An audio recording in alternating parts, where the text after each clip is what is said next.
नमस्ते दोस्तों, आज आपके लिए लेकर आए हैं कैप एलएस ड्रॉप। जानते हैं इसके अंदर क्या आता है और इसका कहाँ यूज़ किया जाता है। अगर चैनल पर नए हो तो चैनल को सब्सक्राइब करें, वीडियो पसंद आए तो लाइक करें। तो चलो देख लेते हैं इस ड्रॉप के अंदर क्या आता है। इसके अंदर एक कंटेंट लेवोसाल्बुटम सल्फेट आता है, एक एम्ब्रोक्सोल हाइड्रोक्लोराइड आता है और एक कंटेंट आता है गाइफेंसिंग।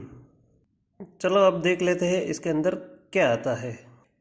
इसके अंदर एक ड्रॉपर आता है, एक छोटी सी बोतल आती है। अब देख लेते हैं इसके यूजेस। यह मोस्टली खांसी सर्दी में इसका यूज़ किया जाता है। चाहे सिंपल खांसी हो या फिर कफ वाली खांसी, इस ड्रॉप को दे सकते हैं। निमोनिया, अस्थमा, दमा आदि होने पर भी इसका यूज़ किया जाता है।